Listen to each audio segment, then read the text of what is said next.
Hello दोस्तों, मैं आपका स्वागत करता हूं हमारे प्यारे चैनल सुपर एकेडमी में। पहले की क्लासों के अनुसार आज हम फिर आपके सामने न्यूट्रिशन पोषण का भाग 4 लेकर उपस्थित हुए हैं। पहले के कुछ भागों में हमने पोषण के बारे में जाना था और आज हम पोषण के उस महत्वपूर्ण विषय को लेकर आए हैं जिसमें कि पोषण किसके अंदर, ह्यूमन बींग्स के अंदर, मतलब कि हमारे अंदर किस तरीके से होता है। सबसे पहला जो नाम आता है वो आता है पाचन तंत्र। क्या होता है जिसे हम इंग्लिश में समझते हैं डाइजेस्टिव सिस्टम। डाइजेस्टिव सिस्टम आज के टाइम में हर कोई इस बात से अवेयर है कि डाइजेस्टिव सिस्टम क्या है, क्योंकि आज के ज़माने में सभी को गैस की प्रॉब्लम या किसी पाचन क्रिया की कोई ना कोई समस्या रहती है। तो आखिरकार पाचन क्रिया है क्या, पाचन क्रिया किस तरीके से काम करती है हमारे शरीर के अंदर, ऐसे कौन कौन से अंग हैं जो इस पाचन क्रिया के अंदर सम्मिलित है और इन अंगों का क्या काम है, वो सारा हम इस वीडियो में समझेंगे।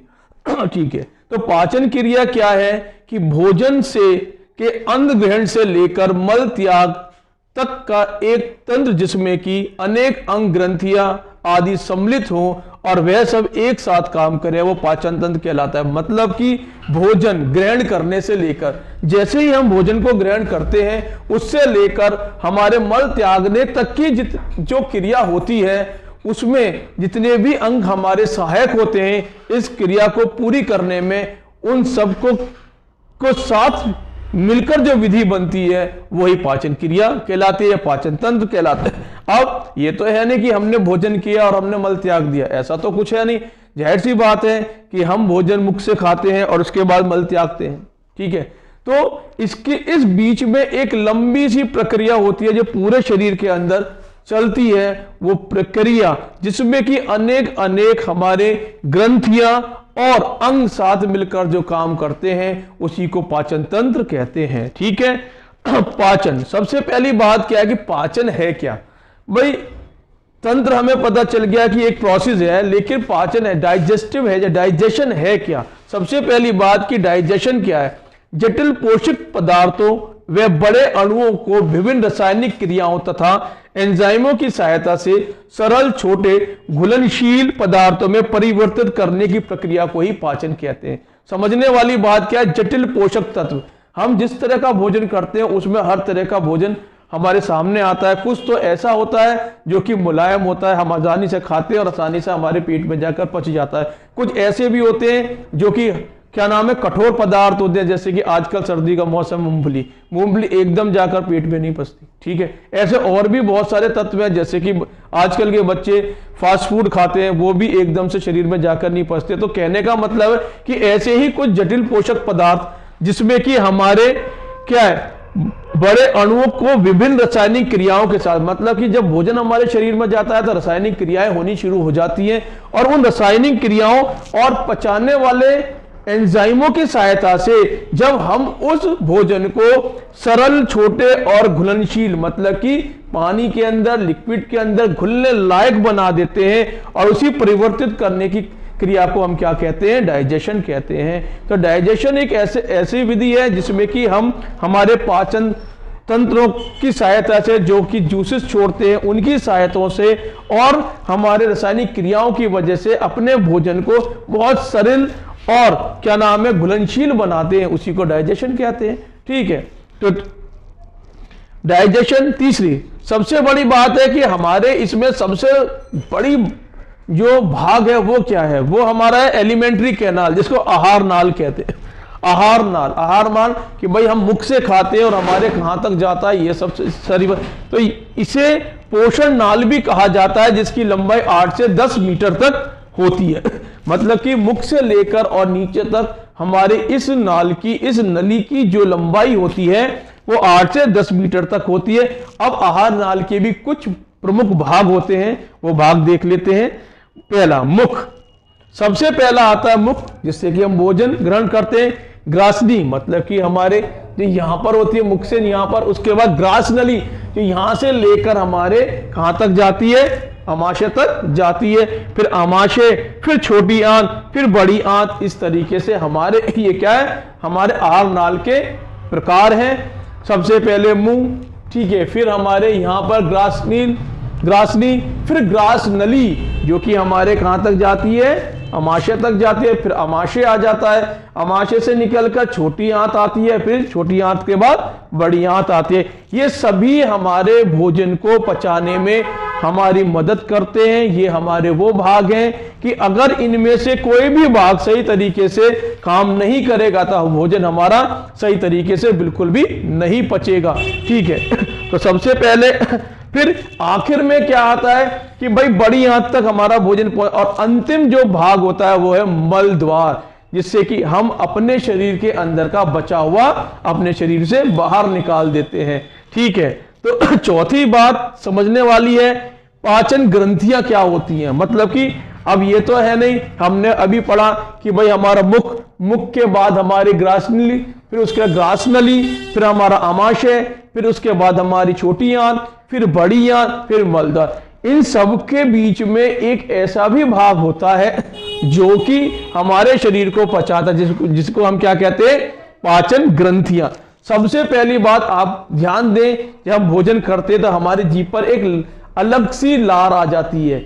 वो लार हमारे खाने में के चारों तरफ क्या हो जाती है, घुल मिल जाती है, और उसी की वजह से हम अपने निवाले को अंदर तक लेके जा सकते हैं। तो वो क्या है, पहली लार ग्रंथि, फिर यकृत ग्रंथि, और उसके बाद हमारी अग्न्याशय ग्रंथि। ठीक है, तो ये हमारी 3 तरह की ग्रंथि होती है जो कि हमारे खाने को तोड़ने में, छोटा रूप करने में और घुलनशील बनाने में सहायता प्रदान करती हैं। इसके बाद अगर 5वीं बात समझें तो हमारी आती है आपके सवर्णी पोशिकाएं।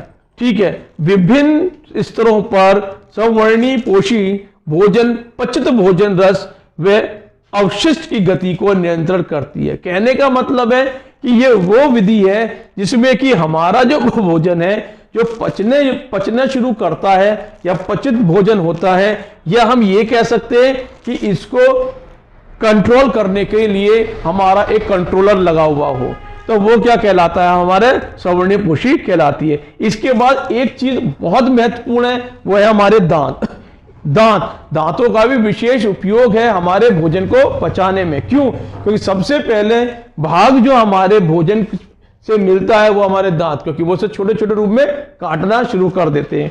तो छठा हमारा आता है, मुख में 4 प्रकार के दांत पाए जाते हैं। हमारे मुंह में 4 प्रकार के दांत पाए जाते हैं। पहला कृंतक, इंसिजर्स, रत्नक, क्रिनर्स, और अक्र, चौर्णक, परिमोलर्स और चौड़क या मोलर। इस तरीके के दांत हमारे शरीर में पाए जाते हैं। और मानव में मसूड़े एवं दांतों की स्थिति में गर्तदंती, मतलब कि को क्या कहते हैं हम, थाइकोडंट कहते हैं। मनुष्य की द्वारबंदी डाइफाइडोडंट या विषबंदी दांत भी पाए जाते हैं। और इसी तरीके से इन सब दांतों को मिलाकर हमारे मुख में 32 दांत पाए जाते हैं। ऊपरी जबड़े में 16 होते हैं और निचले जबड़े में भी 16 होते हैं। तो कुल इन सब दांतों को मिलाकर जो कुल संख्या हमारे दांतों की होती है वो क्या होती है, 32 दांत हमारे मुख में होते हैं। इन दांतों में जो हमने 4 प्रकार बताए, इन 4 प्रकार के दांतों का अपना अपना उपयोग होता है। ये खाने को अलग अलग तरीके से काटते हैं। कुछ फाड़ने का काम करते हैं, जैसे कि हम सेब को खाते हैं तो सेब को काटने का काम करते हैं, कुछ चबाने का काम करते हैं। इस तरीके से ये मुख्यतः 4 तरह के दांत मिलकर और हमारे अलग अलग तरह के मसूड़ों के अंदर दांतों को मिलकर 16 ऊपर और 16 नीचे दांत पाए जाते हैं, और इनकी कुल संख्या 32 हो जाती है। ठीक है, इसके बाद हमारे आती है ग्रासनी, जिसे हम फार्नेक्स कहते हैं, जो हमारे यहां पर होती है। ठीक है, अपनी संरचना से ये सुनिश्चित करती है कि भोजन श्वास नाल में तथा वायु ग्रास नाल में प्रविष्ट ना हो। कहने का मतलब आप ध्यान दीजिए, मुख हम हवा 2 तरीके से ले सकते हैं, मुख द्वारा और नाक द्वारा। इसका मतलब क्या है कि हमारे यहां से लेकर यहां तक ये दोनों अलग होते हैं और यहां पर बीच में आकर एक साथ हो जाते हैं। तो इसका सबसे बड़ा कार्य क्या होता है कि जिस टाइम हम भोजन करते में हमारा भोजन गलती से भी हमारे किस में ना चला जाए, श्वास नाल में या वायु नाल में प्रविष्ट ना हो जाए। तो ये किसका काम है, हमारा ग्रासनी का काम है, जिसे हम फार्नेक्स के नाम से जानते हैं। ठीक है, इसे भी हमने 3 भागों में विभाजित किया हुआ है, नास ग्रसनी, मुख ग्रसनी और कंठ ग्रसनी के नाम से नेसोफायरनिक्स, ओरोफायरनिक्स और लार्निक ओपोफायरनिक्स के नाम से जानते हैं। ये भी 3 प्रकार की होती हैं। इसके बाद जो हमारा 8वां आता है अमाशय। अमाशय क्या? स्टोमक, जो पेट है, इसका आकार जे जैसा होता है, जैसे कि हम जे बनाते हैं, जे उसके तरह होता है। और इसका जो इसके अंदर 1 से 3 लीटर तक आहार को धारित कर सकता है, मतलब कि कम से कम 1 से लेकर 3 लीटर तक का आहार इसके अंदर सुनिश्चित हो सकता है। और अमाशय भी 3 भागों में विभाजित किया गया है। पहला भाग, ठीक है, 3 भागों में विभाजित किया गया है। इसके बाद हमारे ग्रासनी, जिसको हम 3 भागों में विभाजित किया। अब इसके बाद आता है हमारा छोटी आंत, स्मॉल इंटेस्टाइन। क्या होता है? भोजन का सर्वाधिक पाचन तथा अवशोषण छोटी आंत में ही होता है। मतलब कि हमारे अमाशय के अंदर भोजन इतना नहीं पचता जितना हमारी छोटी आंत के अंदर पचता है, और यहीं पर उसका अवशोषण भी होता है, मतलब कि उसको उस भोजन से हमारे क्या न्यूट्रिएंट्स, पोषण तत्व भी सोखे जाते हैं। ये सबसे ज्यादा हमारे छोटी आंत के अंदर होता है। और छोटी आंत के भी 3 भाग होते हैं, ग्रहणी, अग्र, क्षुद्रंध्र और क्षुद्रंथि। ठीक है, 3 भागों में हमारी छोटी आंत भी बटी हुई होती है। इसके बाद हमारा 10वां भाग है बड़ी आंत, लार्ज इंटेस्टाइन। यह मुख्य रूप से जल व खनिज लवणों का अवशोषण कर अपचयित भोजन को मल द्वार तक उत्सर्जित करती है। कहने का मतलब, जब भोजन हमारे अमाशय से पचना शुरू होता है, वहां पचा, छोटी आंत में पचा, लेकिन जो बचा हुआ होता है उसमें से ये जल को निकाल लेती है और खनिज लवणों को क्या कर लेती है? अवशोषण कर लेती है, और फिर जो बचा हुआ भोजन होता है उसको मल द्वार तक पहुंचा देती है। इसके भी 3 भाग होते हैं, आपके अंधनाल, बृहदंत्र और मलाशय। 3 भाग हमारी बड़ी आंत के भी होते हैं। इसके बाद 11वां, हमारे कुछ पाचन ग्रंथियां भी पाई जाती हैं। उसके अंदर पाचन तंत्र में कुछ पाचन ग्रंथियां भी पाई जाती है, जैसे कि लाल ग्रंथि, यकृत और अग्नाशय। ये ग्रंथि पाचक रसों द्वारा भोजन के पचने में सहायता कराती है और छोटी आंत आदि अंग में पाचन रसों का संवरण कराते। कहने का मतलब, पाचन ग्रंथि क्या करती है? हमारे डाइजेस्टिव एंजाइम छोड़ती हैं, और डाइजेस्टिव एंजाइम छोड़ने की वजह से हमारा जो भोजन है पचने योग्य शुरू हो जाता है। और वो किसकी वजह से होती है? पाचन ग्रंथियों की वजह से। हमने आपको बताया कि 3 तरह की ग्रंथि होती है, लाल ग्रंथि, यकृत और अग्नाशय ग्रंथि। हमारी 3 तरह की ग्रंथियां होती हैं। ठीक है, तो लाल ग्रंथि क्या होती है?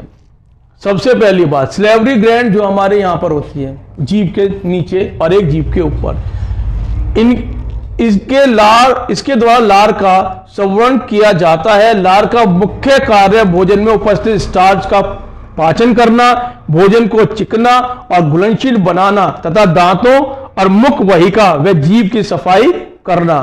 ठीक है, क्या लिखा हुआ है कि इसका सबसे मुख्य काम क्या है? कि हमारे भोजन के चारों तरफ लिपट जाना, जिससे कि वो चिकनी हो जाती है और घुलनशील बनने लगती है और दांतों से विशिष्ट रूप से कटना शुरू हो जाती है। लाल ग्रंथि, ठीक है, तो विशिष्ट रूप से कटने योग्य हो जाती है। तो आज की जो हमारी जो क्लास थी, हमने इसमें सिर्फ डाइजेस्टिव सिस्टम के मुख्य भागों के बारे में जाना। कल की जो क्लास होगी तो उसमें किस तरीके से हमारा भोजन पचता है, किस तरीके से शुरू होता है, कौन सा अंग किस तरीके से कार्य करता है, उसके बारे में हम आगे की क्लास लेकर आपके सामने उपस्थित होंगे।